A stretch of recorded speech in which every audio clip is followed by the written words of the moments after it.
Alright, so I just went to grab a plate. Again, we want to use a flat surface that is waterproof to squeeze your acrylics on as a palette. And acrylics, they stay wet quite a bit, if they're on a waterproof surface. I'd give them about, again, if you have a healthy amount of acrylic, it'll stay wet for a good 10-15 minutes. So we're going to use some crimson red, some lake blue, and my medium yellow is not open yet, so I'm going to use the lid to crack that open. Or again, if you don't have a lid with a puncture tip, you can just use a toothpick.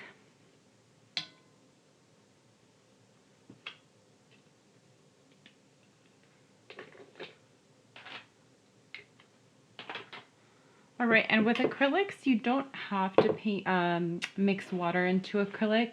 You can use acrylics just as is. It's kind of a plastic-based paint that's pretty viscous on its own. However, when we're painting with acrylic on a paper surface, the paper surface is still pretty porous, meaning it'll suck the water out of the paint really quickly. So you'll find that acrylic is a little bit dry on paper, in which case you can still dip your brush in some water every so often, just to keep it a little bit looser and runnier. Okay, so and we're going to get some red acrylic here. Again, you don't have to dilute your red, but every so often if you feel like it's getting dry, you can just dab your brush in some water.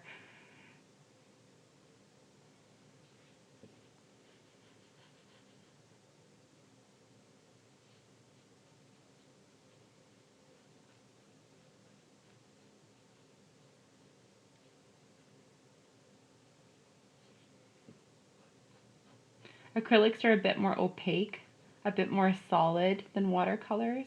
Watercolors are a bit more, like I said, like stained glass, translucent. They're nice to layer.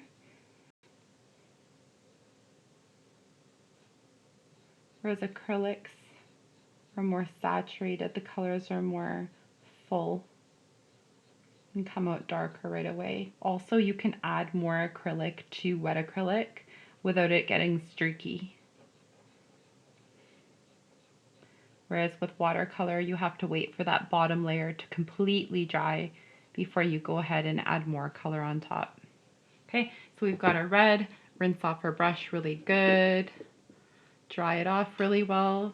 Then we have our next primary color here, yellow.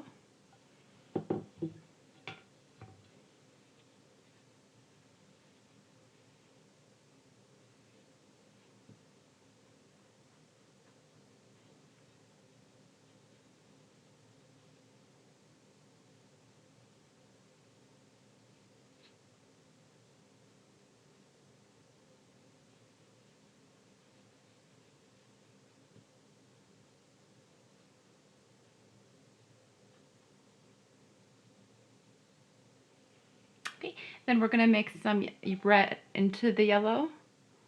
Always, again, when you're mixing primary colors, I always introduce the darker one into the lighter one slowly so that it doesn't get overpowered.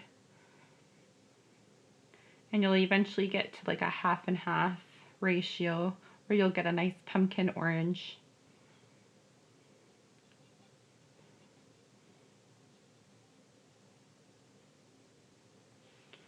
All right, let's test it out.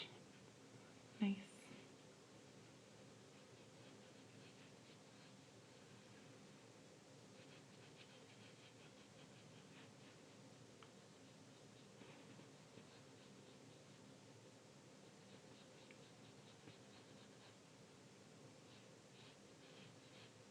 And with the acrylics too, you don't want it globbed on. You want it, kind of soaking into the paper as you drag it along. You don't want it super runny and thick.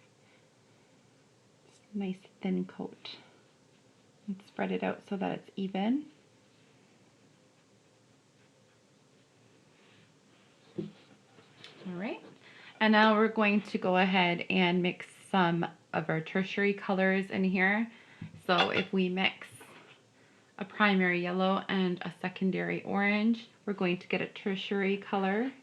yellow orange.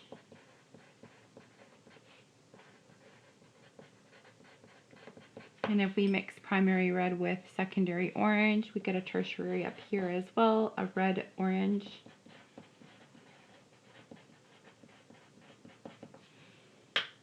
So I'm going to need more of my medium yellow.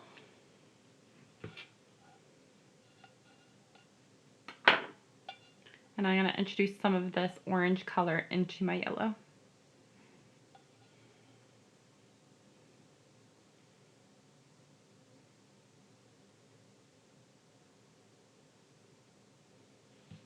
Which should give me a nice mustard color.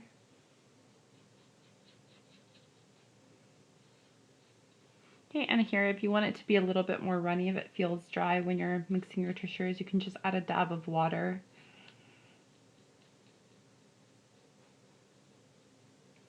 Like I said, we're putting acrylic on paper. Whenever you're painting on paper, it doesn't matter what paint you're using. I feel like it runs dry because the paper absorbs the water out of the paint really quickly. So adding a little bit of water to your brush always helps. Okay, so we have a lighter color that's in between a yellow and an orange. And over here, we want to mix our original orange back into some of that red. Or vice versa, you can add more red to that original orange. And you're gonna end up with, again, a more like bright, brilliant red, more of a ketchupy red, as opposed to a rosy red here.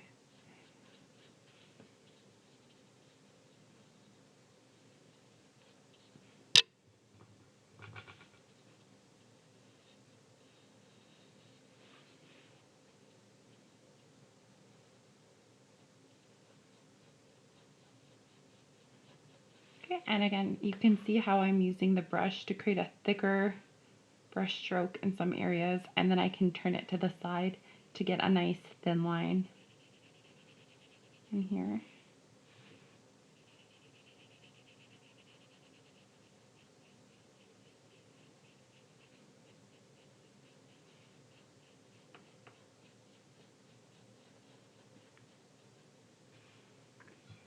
Voila!